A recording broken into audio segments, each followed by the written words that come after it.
All right, man. So happy to have you. Did I pronounce your last name correctly? Yes, you did. Yeah, perfect. Okay, awesome. And I'm obviously super excited to chat not only about kind of your story and the role that GitPOAP plays in the POAP ecosystem, but even the role that GitPOAP plays in the broader Web3 system and eventually kind of the world at large. But I did want to start and talk a little bit about your kind of early background because I usually things that happen in our childhood and early in life really shape our future.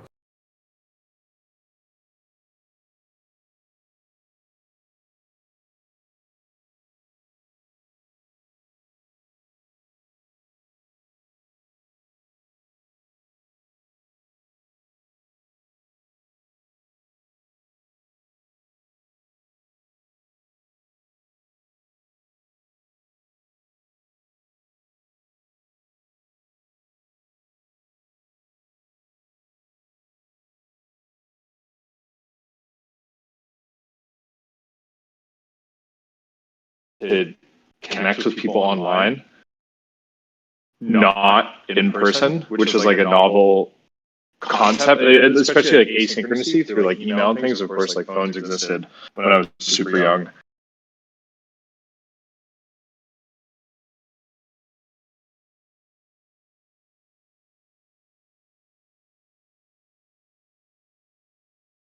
Specifically growing up, I wasn't allowed to play too many video games. My family was a pretty no video game household, but I was allowed to play this one game called Age of Empires. And I remember playing that with my friends through whatever, some like internet remote connection. I thought that was like a pretty cool concept to be able to, just like connect with people and do something in a place that's like entirely different. Wow. Yeah. I mean, the fact that you weren't allowed to play video games, given the time that we grew up, I know you're kind of around my age, was like, a lot of us, like myself, I was really stuck in video games kind of full time. And it's really cool, though, that you did get to play a little bit, particularly Age of Empires, because that kind of probably showed you about like building and resource allocation and kind of like early, I don't know, like early economics, even if depending on your age. Exactly. Yeah, and it's interesting you make the observation that it's kind of strange that I wasn't allowed to play video games. Like, it actually has been a bit of a handicap in my understanding of a lot of the concepts that a lot of people talk about, because a lot of it does come from video games. Like, I remember reading Vitalik's post on Soulbound, and he referenced, I can't remember what game it is, you'll probably know, but some where the concept of Soulbound is like talked about. 100%. Yeah. And oh, sorry. yeah, and so like that was a lot. I would continue. no, it's all good. And yeah, like Soulbound conceptually, I came to understand, but I didn't have that preconceived understanding from like a video game, nor did I spend time like collecting things in video games. But so yeah, it's like an interesting perspective. I would say like I didn't really collect things growing up. I thought like baseball cards were cool and coins were cool, so I guess I did do some collecting of those, but I was not a super passionate collector. But something that I always, now that I'm thinking about it, something that I've always, maybe I am a super passionate collector and I don't even know it. Something that I have focused on collecting over time is I used to always collect receipts of like things that I purchased. And I would always keep things like ticket stubs and like programs from like if I went to like a TV or sorry, like a movie or like a play or something like that. I've never thought about this before. It's very interesting thinking out loud in terms of like whether I'm a collector or not, and then how eventually where I'll get to is like, I kind of look now that I look at the things that I do collect, they're kind of like analog POAPs. That's so awesome. Yeah, I think so. I did something similar. Like I would keep ticket stubs. I would keep programs, and I mean I have this bag in my closet back in LA at my grandparents' house that's in there, stuffed away, that has like a lot of really weird old things that we could consider collectibles. But to back up to the digital side, Yeah, I know many of us, and including Vitalik, is, we played things like World of Warcraft or Diablo 2 or any, EverQuest, all these digital games that kind of helped us understand digital scarcity and economics and world building and all this stuff early on, which helped us adopt crypto faster. But no matter what, I feel like a lot of us had some analog collecting, so we still were able to understand POAP pretty quickly. Final question on the collecting side, early age. Did you do Yu-Gi-Oh or Pokemon? I know that was a massive hype cycle our age as well. Did you participate in those things? Another thing that I wasn't like just wasn't, I guess, not allowed, but like I was never like, my family never bought me any Pokemon cards despite my best efforts. So I was actually able, like, I had some friends who would give me some, and then I was able to trade up to get a pretty good collection. So it's something that I experienced a little bit, but not super in depth.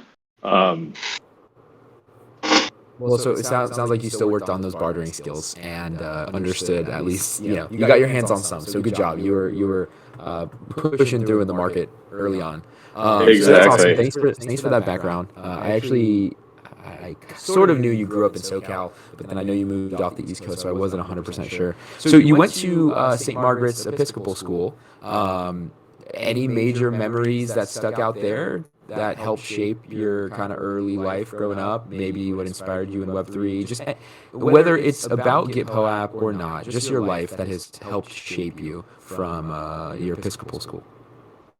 That's a great question. I would say the two big things that stand up for me from high school, aside from just like academics and things, are I was a pretty avid, I played three sports, and football was my primary sport. And that really shaped a lot of my thinking around like what it means to like push yourself, and like what teamwork means, and like hard work looks like, and benefit of like investing time and like building skills, and then like being able to use those skills. So like it was also just a very fun thing to do, and I built a lot of really good relationships there. And then also in high school, while playing three sports, I had a job, and at times I worked in an accounting firm. And at times throughout the year, I would work nearly like 40 hours a week on top of school and on top of sports. And it was interesting because it taught me also like another thing about what hard work really is, and like having that job on top of everything else. Like I enjoyed, like, school was valuable because I learned stuff. Football was valuable because I enjoyed it. And then I had these secondary learnings. But then like my job was super valuable because it was like the first opportunity I had to like earn money. And I thought that like it was very interesting for me, like an hour spent at school or at football was nice, but like but an hour spent at work, like I actually got paid for it, which was, when you ask about like big learnings, like in those days when I was at St. Margaret's, it was interesting for me to like really begin to learn at that point in time, like what the value of spending time is, and like how you can gain different things for it, whether it's like learning or like actually like earning money at that age throughout high school. Was like a really fundamental, like good learning experience, even though like it was a lot to layer on top of spending my time on other things. Yeah, so it sounds like you really got right into the hard work mindset early on. And that is what's nice about sports, especially formal kind of structured sports, is they teach you that like training adds dividends to things you do later. Picking up new skills improves you in other areas and the areas you want to work on. And hard work eventually or usually pays off. And then with your work, I mean, getting right into the professional field early on, especially at accounting firm, you not only had such a high input and output in terms of having to do sports and school and work, but it just sounds like you were getting socialized and getting a lot of different experiences while you were young that at least kind of got you moving, where for some people in high school they were hanging around or they were partying or just playing video games, but it sounds like you started getting into it young right away. Yeah, exactly. And almost it was interesting talking about like starting to work right away. Like sometimes I would sit there and I'd have struggles internally, mentally, with like, okay, like what's the value of doing my Spanish homework versus like what's the value of helping get this person's taxes done. And like I get paid for the person's taxes, and like their taxes get filed, which is a very tangible artifact. Whereas like doing my Spanish homework, yes, I learned some Spanish, but like you're basically doing work that eventually gets thrown away. And to just like trying to weigh the value of learning versus like a more tangible work, and like the short-term and the long-term benefits was something I thought a lot about at that time.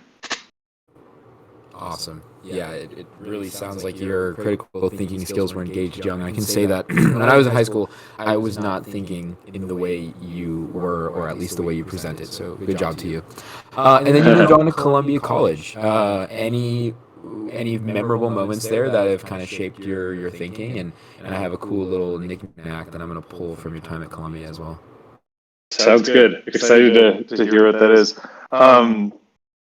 I don't know. I guess like a big thing is, so that's when I really learned. So I fell in love with New York City. New York City is an amazing city. If you're listening to this and you haven't been to New York, I highly recommend visiting. I ended up living there for 10 years. But aside from like falling in love with New York City, Columbia was actually where I learned originally. So I knew obviously about computers, but I didn't know anything about programming. And there's this cool thing at Columbia where, so technically I was at the Columbia Engineering School. Columbia College and Columbia Engineering are distinct entities, but they're all part of Columbia. And there's a core curriculum that you need to take for each. So if you're a college, you're like a liberal arts major, and you have a core curriculum. And then engineering school, you are studying some engineering discipline, and you have a core curriculum. And so I was in the engineering school studying operations research. And in the college, you have a requirement to take a language because they want people to be well-rounded and like at least understand some basics of a spoken language. In the engineering school, the language requirement is actually computer science, which I thought was kind of a funny thing on the surface level, because like engineers don't need to speak human languages; they just need to be able to write code, I guess. But that was how I was first exposed to the like programming and the notion of building things. And I took my first CS course as a sophomore as an operations research major. And then after that first course, I was like, computer science is way more interesting than operations research to me. And so I switched my major and ended up studying computer science for the rest of my time in college. That is so awesome. Yeah, I mean, in hindsight, I'm glad that you learned computer science and or whatever languages you were working on instead of science or French. Not to hate on other languages, but now because I get to see GitPOAP and all the work that you're doing and all the work that you've done before GitPOAP. And I'm glad that you dove into the engineering side of things. So I am going to post a quick photo in the community calls chat. For those who are listening audio or can't see it, I will just briefly explain it. It's an image of a iceberg with about 20% above water and about, the remaining, so 80% underwater. Colfax. Does this bring anything in your mind? Is this significant at all? And what does this mean? That's super funny that you bring this up. I'm trying to remember where you got this. I think you actually got this from, and I'm going to go try and find it myself. For our very first CS assignment, we had to build a simple web page. Did you get this from that? Did you find that web page? Yes, sir. That's amazing. So we had to put like an image on the web page, and fundamentally, like I guess I've always thought icebergs are cool because, and I think this kind of like image is cool because like an iceberg, there's there's so much more than what you see. Like there's a lot more to something than what you see on the surface. And I always thought like this kind of visual representation, or like actually like looking at an iceberg when you can see the top of it and the bottom of it, was a cool thing. So I kind of picked it on a whim, but I guess that says something about something maybe slightly deeper about what I think are cool and how I think could be a lot more than what meets the surface to things. But yeah, that's so funny that you brought that up. I haven't looked at this picture in so many years. Yeah, and I think it really is timely for this call too, because I mean people are going to get to listen to a little bit about Colfax for say an hour, but I mean that's not even going to cover that first 20%, let alone the 80%, like the depth of you, of your interests, of your life, of who you are, of the citizen of POAP that you are, and so that's really cool. And yeah, I like the website; it was great. It probably was one of the first things you have built from an engineering side, I would assume, at least. On the internet, is that right? That is true. Yeah. Blast from the past. I just found it. That's pretty funny. From back when I was a sophomore. Google's pretty powerful. I didn't want to share the website with anyone. They all could probably find it, but I did like the photo. So before Sounds getting good. Thanks. into your software development background, because we're kind of already into it, we just saw the first website you built. After you graduated from Columbia, you actually went to culinary school and you worked as a chef for a little while. Tell me about what made you want to go do that, and then we can talk about how you use that. But what made you want to go back to school and get that degree? I don't know if it's a degree, but whatever we want to call it. Yeah, I should have gotten up for it, to be honest. Uh, that's a great question. And so I've always been very passionate about cooking my entire life, cooking and eating food. Like I know everybody likes food, or most people do, probably at least. I like really like food, and cooking has been something that's been very fascinating to me. And I love how food brings people together. And it's been something I've like focused on my whole life. Growing up, like when I was really young, I spent a lot of time cooking with my mom and my grandmother. And when I was really young, my great grandmother. I'm half Italian, and so like we would make pasta by hand and do all sorts of stuff like that growing up. It really fascinated me. And like a friend of ours had a cafe growing up, so sometimes I'd go there in the morning and like watch his bakers bake and do my best to help. So it was something that really played a strong role in my life. And I really kind of wanted to pursue a career in cooking. But that never really like fit into the, I guess, more traditional path that I was on. And I kind of struggled with that because it was something that I wanted to do, but like based on how I was raised and the people that I was around, it's like, okay, cooking as a trade is like not the, I don't want to like assign like judgment one way or another, but like it's not a traditional career path.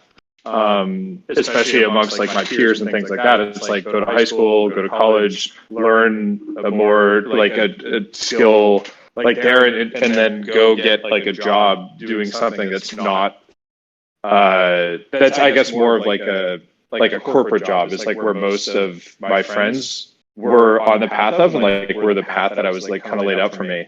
And it's something I struggled with a lot because I really wanted to cook. And so there were times actually where I thought about leaving college to take some time off to go to culinary school and then like see what that would be like instead, to like see if that was something that I wanted to pursue instead of like actually continuing on the path that I was on. But there's a lot of complexity with there, and then there's like finances and a number of different things. So I did not end up leaving Columbia to go to culinary school. But when I graduated, I went and got as a software engineer, and throughout that first year, I went to go work at Bloomberg. And throughout that first year, this was before culinary school, after Columbia, I did a lot of thinking about the fact that like you really only have one life that you can live. And like a big thing that I'm about is like I really don't want to have any regrets. And as you get older, like complexity only increases and responsibilities only increases, and you only grow deeper and deeper roots. So I figured if cooking is something I really want to pursue, it's something that I should do ASAP. And I need like I was fortunate to the point where like at that point with Bloomberg, I was able to put some planning together to figure out the right way I could like pay for culinary school and like map out my career path and things on my own without having to like rely on anybody. And so yeah, I ended up staying at Bloomberg for 1 year, and it was a great experience. And after that year, I remember telling my boss, I was like, hey, like I really enjoy working here, but there's something else that I really need to pursue that I'm really interested in. Man, there is a lot of interesting aspects as well as some valuable wisdom packed into that. And so I'm really glad that you did get to go back. I'm glad that you did get to explore it. Without getting too deep, because I could veer off the road and we can talk about that for a long time, but I need to make sure we're sticking on track to POAP somewhat, and this is on the road to POAP. And we'll probably talk about this in person, maybe in Denver or something. Do you still do any cooking? Because there is a world where you still do build GitPOAP and you make so much amazing contributions to the software space and everything GitPOAP entails. But also you can cook on the side, whether it's just a personal passion, as a hobby, etc. do you still think about it, or is this like, hey, this was part of my past? I don't cook too much. I eat rice and chicken and eggs now. Like, what does that look like? Yeah, it's a great question. So just to complete the loop on the original like sort of cooking career and stuff, I did go to culinary school. I did work in kitchens and restaurants in New York and then out in Napa Valley for a couple of years. But then I veered back to technology fundamentally because I really missed like building things. And then cooking in restaurants actually took a lot of what I loved about cooking out of it and just left like the physical act of cooking. And cooking in restaurants like really took up all of my time, and like I was always working nights, weekends, and holidays, and actually took me away from the people that I loved and what I love about cooking, which is like bringing people together. So to answer your question more directly now, fortunately, yes. Like I mean, obviously, I'm super busy with GitPOAP now, but I still love to cook, and I do eat a lot of rice and chicken during the week. But I love setting time aside, like on the weekends, and like cooking like a really nice, proper meal either for my wife or like with friends. Tonight, actually, my wife and I have a date night planned where we're going to cook. I went oystering last Sunday. I also love to like go fishing and be sort of a part of the land. And we're going to do some grilled oysters tonight. Going to make some butternut squash soup, and then make steak au poivre, which is like a ribeye with like a peppercorn sauce. And so, yeah, I do still cook a lot. It's hard to find time, but now like the cooking that I get to do, I'm glad I learned a lot of skills like when I was cooking for a living, and now I can like apply those skills to do the cooking that I always loved, which is like with friends and family.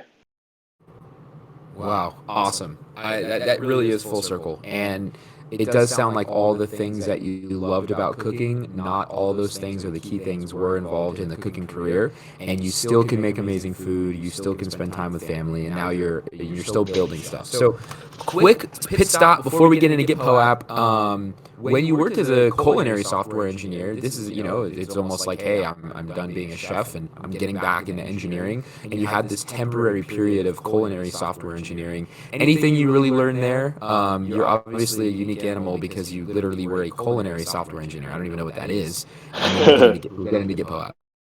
Yeah, definitely. At Bloomberg, I was called a financial software developer because of building financial software. And so when I left the restaurant, I was working at Bouchon out in Napa Valley. Highly recommend going out there if you're out in Napa Valley. It's a good restaurant. I went to go to this startup that was basically building a guided cooking system. So it's like software assisted cooking through like temperature sensors and automated heat control. And when I joined their team, I joined a team of chefs and a team of engineers, and I was kind of like a crossover person. And we were talking about like, what should my title be? And I was like, well, at Bloomberg, I was building financial software. So here I'm building culinary software. So why don't I be called a culinary software engineer? And that's basically the origin of that. Awesome. Love it. Love it. A really good transition as well because you were already in the culinary field. So you saw the value in the software you're building, which I know that's what you made. You want to, that's the reason why you built GitPOAP, to my knowledge, was because you saw a gap in the market and it was something you were passionate about. So we'll finally get transition there. I hope everyone enjoyed learning about the history of Colfax. I really did, and this was really super cool, and I feel like I know you a little more now. So give us a brief explanation of GitPOAP. What made you decide to build it? Yeah, great question. So this kind of goes back to kind of completes the loop on actually like sort of my history and what I've been up to, because it really all ties together. After that startup, the culinary startup called Heston Q, I ended up moving back to New York City and actually went back to Bloomberg for a few years. And I really, as I mentioned, like early on, I enjoyed my time at Bloomberg. And so I was like, I'm going back to New York. I'm going to go back into the technology field. Like, where should I go? And decided Bloomberg was a good place to be. I spent about 3 more years at Bloomberg. But it sort of got to the point where I wanted to, one, have like more agency over my time and like what I chose to work on. And two, like Bloomberg provides a meaningful product, being like financial data transparency and accessibility and analytics. But I wanted to work on something that I felt was like more directly meaningful to like individuals. And I didn't know exactly what that was yet. So I ended up leaving Bloomberg in June of 2020. And that kind of like after leaving Bloomberg, this kind of sort of kickstarts like the story of like how I ended up starting GitPOAP, because I basically, my number one objective at that point was like just free up my time a little bit and like try and have an opportunity to figure out what it is that I would want to spend my time on, and like what I really did think was like meaningful project to work on. And I didn't really know what it was at the time. But around like then, that was like the end of like DeFi summer. And that's when I really started diving deeply into the Ethereum ecosystem. And I found this community called ETHstaker, which is really awesome. I see Mr. Mojo in the audience here. He's a member of ETHstaker. There's a bunch of other people, maybe even some other people listening. Patricio, founder of POAP, was a core member of the ETHstaker team as well for a while. And sort of like through that period of time, I started diving deep into the Ethereum ecosystem. And then through ETHstaker, I started working on a lot of open source. Oh, I see Nick Sorokich in the audience too. Nice. Who now also works for GitPOAP. In that time, I found the Ethereum ecosystem. I first learned about POAP, actually. My very first POAP is from an ETHstaker validator workshop that I woke up at like 8 a.m. on a Saturday for. And that was like really cool when I was learning how to set up my validator. And leading to GitPOAP, like I learned about POAPs. I learned about more deeply about like Web3 and what's possible with blockchain beyond just like simple like financial transactions and things. And around that time, I also started getting involved in writing open source software, specifically around making it easier to run validators and stake on Ethereum. And so sort of all those things put together over the next like 6 months to a year or so, I started I was working more and more on these open source projects with a bunch of the folks at ETHstaker, and I wanted to encourage people to contribute. And so I started giving out POAPs to anybody who contributes to my open source project. And you could, I guess, say that those were the original GitPOAPs that were issued, because that was like sort of the seedling of the idea. I had seen like Ethereum.org do stuff like that. And that was like sort of the original concept, was like offering recognition to people who were contributing to my projects. And we can I guess I'll stop there and let you jump in anything, and we can talk about sort of how that evolved into GitPOAP more officially too. No, I think you're on the right track. I would say keep running with this, because it's just painting the picture, and then we can dive into the actual aspects of GitPOAP, the particular features. But the story is great so far. Thanks, I appreciate it. And so yeah, so here I am working on these projects, wanting other people to contribute. So I hand out POAPs and recognition. And people enjoyed it, and like I think a couple people actually did come to contribute to the project because they knew that they were going to get a POAP for it, which I thought was pretty cool. And another parallel thought on my mind was like, okay, like building this open source software is fun, and I think it's adding value, but eventually I might need to go get a job somewhere if like I can't build a career out of this or find a way to like get sustainable income. And this thought crossed my mind. I was like, oh man, like most of the rest of my career, like whether I was at Bouchon cooking or at Bloomberg working, like there was a employer that I worked for that I could put on my resume. And like if anybody had any questions about like the value that I added, they could call that employer and ask them about it. But with open source software, the same thing doesn't really exist. And it's hard to communicate the value that you're adding. And so I was also looking at like these POAPs as like a verified like record of what somebody's contributed, or like the value somebody's added to a project. And I would say like the combination of that concept, so like recognition for contributions and being able to build a verified track record, plus like POAPs to encourage people to come contribute to my projects, thinking about those two concepts at scale and how they were helping me and my project and how they could possibly help other people and other projects and open source developers was really what turned GitPOAP, which wasn't called GitPOAP at the time, from like this sort of like side project fun thing that I did into like an actual full-fledged company that builds this platform for people to issue recognition for contributions. So that kind of completes the whole thing. There was a lot sort of that happened over that next 6 months. A lot of conversations with the folks at Ethereum.org who were issuing POAPs for contributions, talking to Patricio about sort of the concept of POAPs and like what other people are doing with them and what like other people have been requesting a feature for being able to issue POAPs for GitHub contributions and things like that. Also, I want to give a shout out to Grasp on Crypto. You did get one of those first GitPOAPs before they were GitPOAPs. Thanks for contributing to the Wagyu installer and or keygen. That was good times back then. So awesome, amazing backstory and explanation. And for the people who are paying attention, are following roughly 90%, and there still needs that little bit of gap to be filled, what is the 1 to 3 liner or the elevator of what a GitPOAP is and when or why you can earn one? And then we'll go into briefly like what the difference is between a GitPOAP and a regular POAP. I mean, GitPOAPs are POAPs, but just like how you delineate between the two. Yep. So I'll actually start with that, and then I'll talk about how you earn them. So GitPOAPs are POAPs, fundamentally, period. So GitPOAPs are POAPs. Now, what's the difference, though? Like GitPOAPs, I would say, are a special subset of POAPs that have been issued specifically in celebration or in recognition of like a professional accomplishment or achievement that's collaborative. So POAPs are all about collaborative and collective experiences, and we're basically taking that concept and extending it into sort of, I like to call it the professional realm, but it doesn't need to be like professional suit and tie, like resume or like get a job professional, but more so like contributions and working on projects together.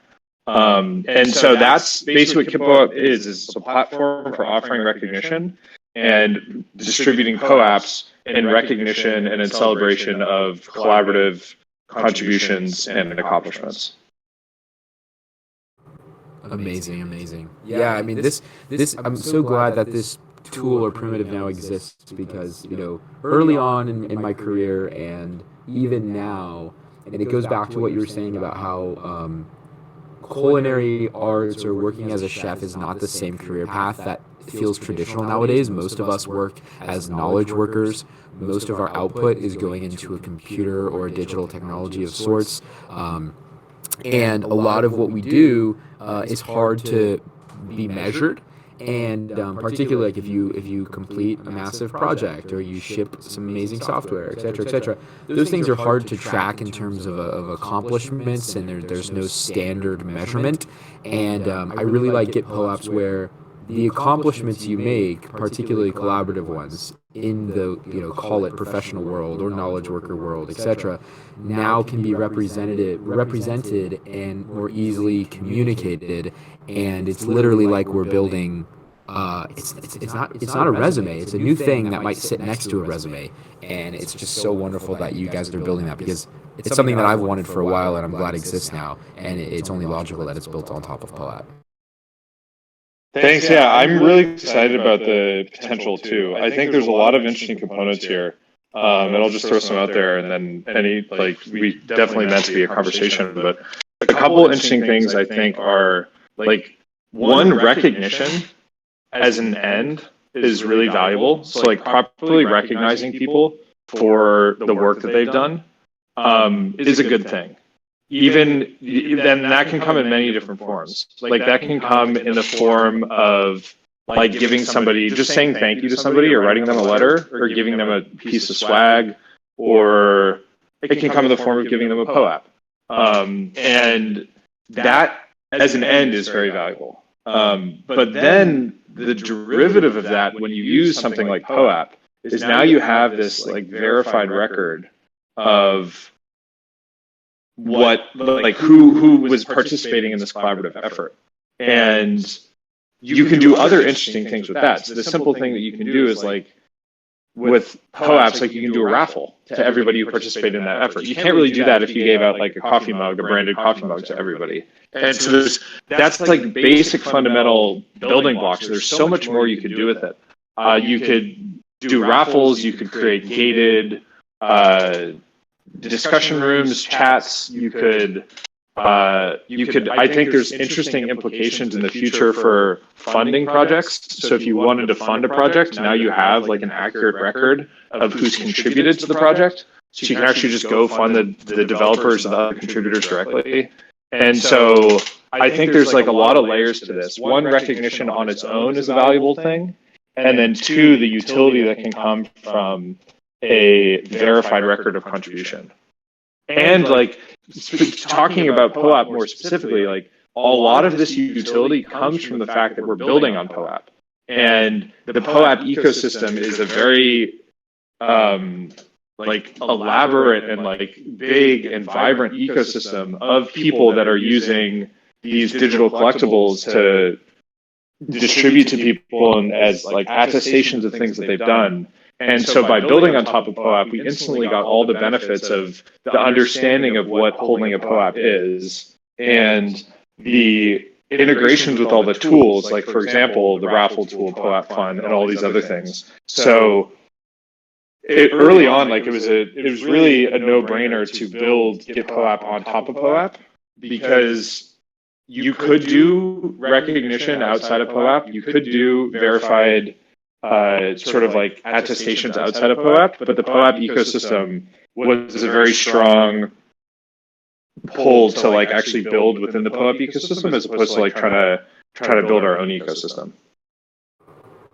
I'm so glad you touched on the sort of utility in addition to just the signal that they provide. It's something I did want to dive into, and I'm glad you covered it here. We were going to dive into it a little bit later, but it leaves time for other areas of the conversation. And I love that you were able to see that you know the POAP ecosystem is emerging. It's not composability in the traditional sense, but it's composability in a similar method where, hey, the POAP smart contract's getting integrated in a lot of different places. We probably should deploy from that same smart contract because it's much easier for us to get integrations. And then allowing for all that utility, like you mentioned, you know, chat rooms, raffles, various ways to maybe complete funding. It's so interesting where we are right now with the utility layer, the application layer, whatever we want to call it, of POAPs. Is it's still so emerging, and it just takes entrepreneurs to come up with creative ideas, and I feel like more and more things are popping up all the time, and I'm glad that you see GitPOAPs that are going to be attached to this utility area as well, which is emerging. Yeah, exactly.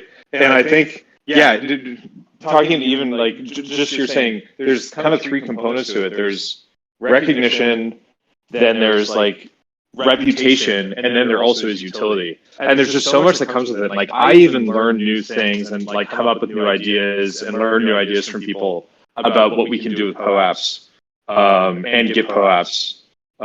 So it's just like it's really exciting to be a part of this ecosystem. Truthfully, it feels like what I imagined being a part of the early days of the internet are. So like now you like back in the 90s, I was a little too young to really understand the building blocks that led to things like email, but like you have these new protocols and new ways to communicate, new identifiers for people like IP addresses, and then you can build something like email. And so I feel like I look at POAPs and Web3 fundamentally, and Ethereum, et cetera, as like building blocks for building things in the future, and useful on their own now. But like I'm very excited to see what we can even imagine right now being built like in the future. Like there's just so much potential and so much possibility, and like 10 years from now it'll be fun to look back and think about all the things that have been done that we couldn't have even imagined right now.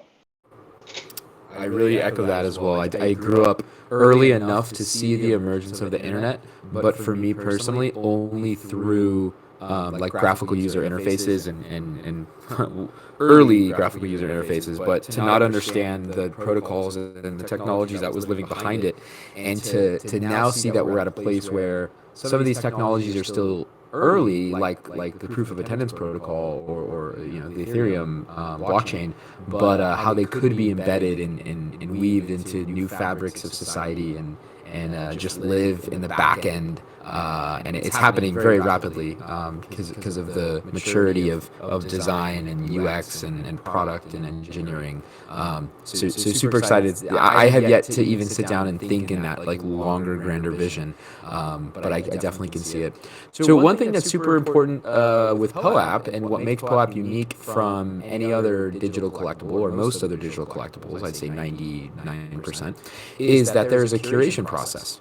So POAP is a curated ecosystem. It's not permissionless like Ethereum. You can't just shove anything in there and because you're willing to pay a small fee. GitPOAPs, they provide signal in a different way than a regular POAP because it's usually a professional contribution or something attached to reputation or recognition in the quote professional world. How do you guys think about the curation process? Do you have your own curation process? How are you verifying that these GitPOAPs do in fact provide signal? Yeah, it's a great question. And it ties to somebody's asking in the chat about how they can earn a GitPOAP. And this very much ties to it because, to dive right in, we do have strong curation on our side for what we even will send over to the POAP team to actually create a POAP for. We have high standards for what is deserving of a GitPOAP. And it comes, I guess there's two primary vectors to which we evaluate things. One, the standard vectors of like what is a POAP versus not a POAP. So celebrating collaborative things, and like quality of artwork and description of everything. So that's like one thing. But the layer that we add, so we want to make sure that any request that we send over to the POAP side is a very strong POAP from a fundamental standpoint. And in addition to that, it's like the ethos behind awarding the GitPOAP. And if it's, I love POAPs, like I've made them for birthday parties and attended community calls and things like that. And those are very great uses of POAP, but they're not good use of GitPOAP specifically. And so we actually filter out and we do not approve requests that don't fit the structure, like the ethos of what a collaborative like contribution or accomplishment is in sort of like a professional setting. And so we started off by actually GitPOAPs only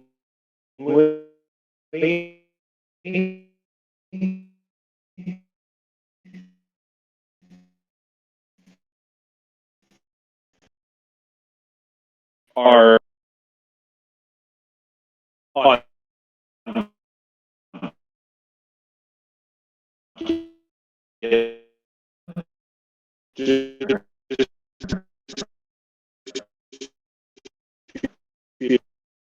and actually have that software be merged by somebody who's real project. And we actually just made a big release and announcement about 2 weeks ago where over the past like 8 or so months of awarding GitPOAPs just for software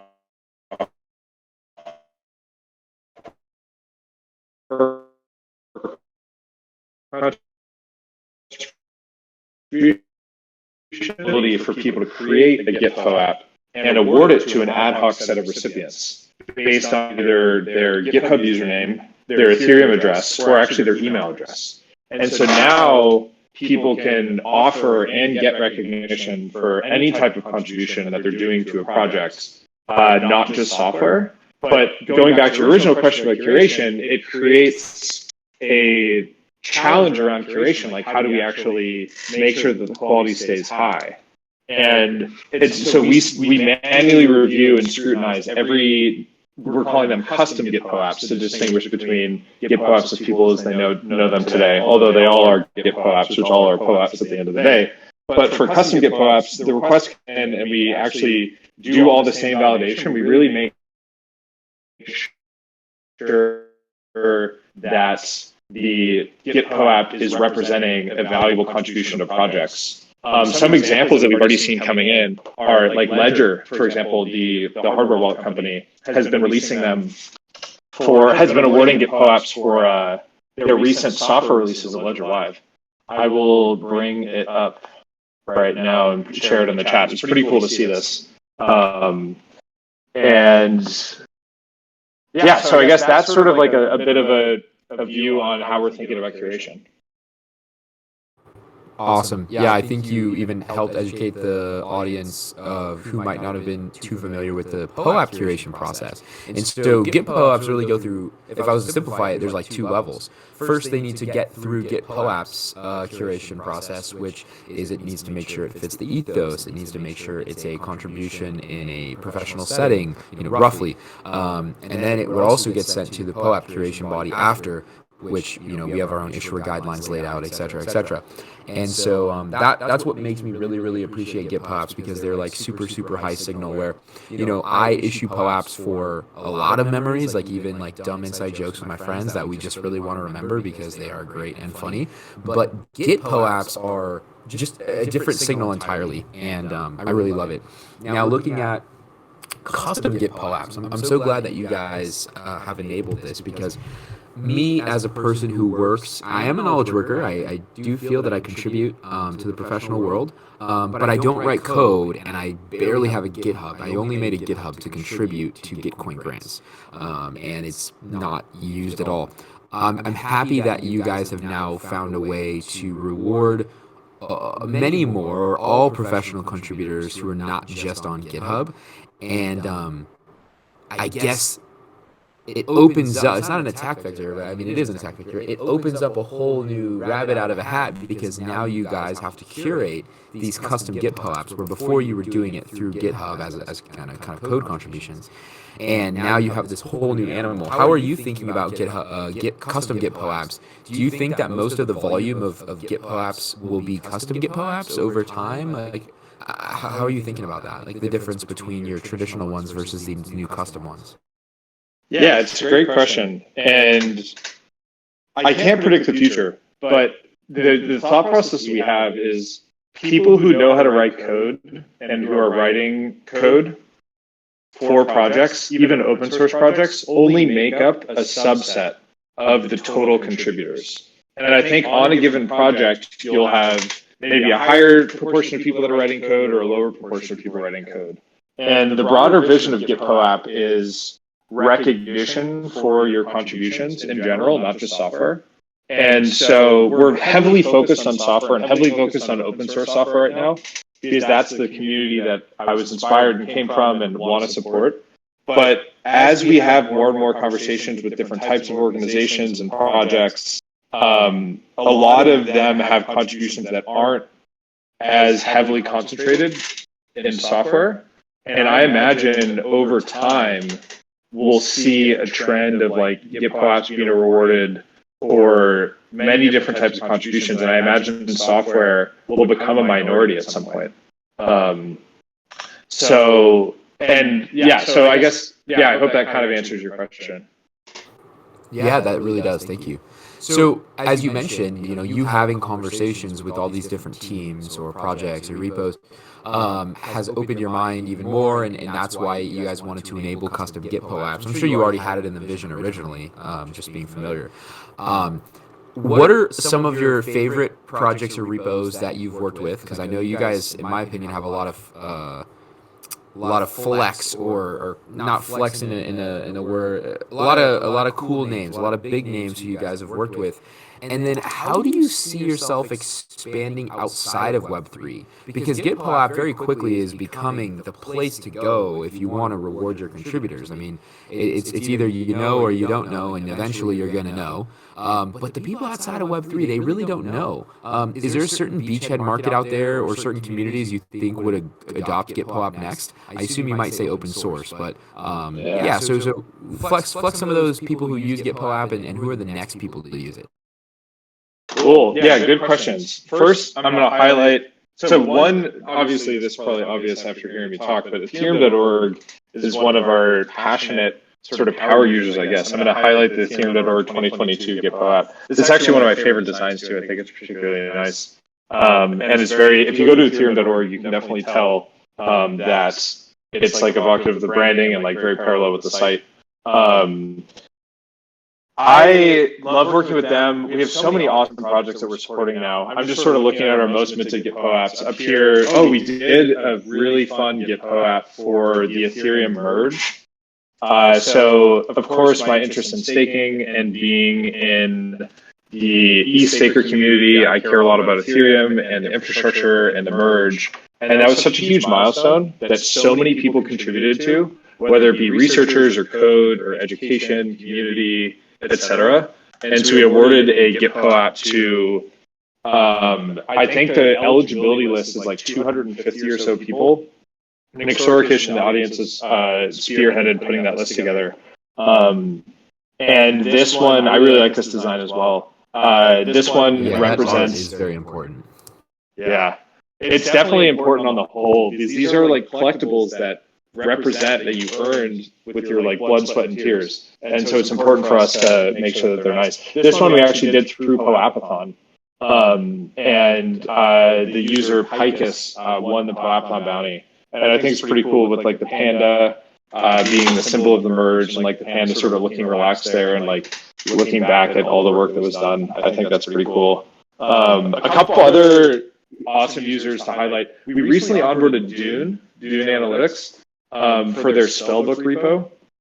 And I actually originally met some folks at Dune at ETH Berlin in the beginning of September. And they have some really cool things. We're actually working on some ongoing collaborations with them around engaging people to, build more spellbooks, contribute more to the platform, and sort of make it more robust, adding like more support for different chains and things.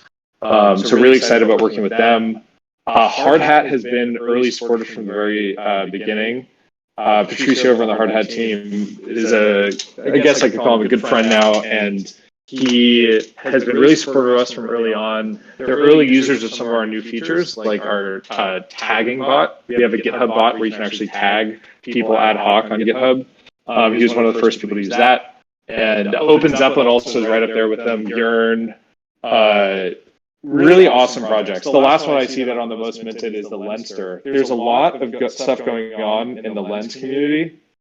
And I'm excited that we're supporting a number of Lens-related projects like Lenster, LensTube, and a couple others I can't think of off the top of my head. And there's interesting implications about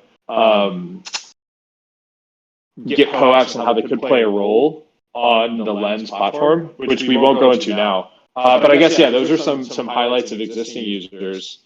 And as far as looking forward into future users, moving out beyond Web3 has always been a plan on our minds. We're already seeing some traction in non-Web3 open source, usually driven by people that are writing Web3 open source that also contribute to like Web2 or just non-Web3 open source projects. And so we've onboarded a number of those. We're actually hosting somebody at our community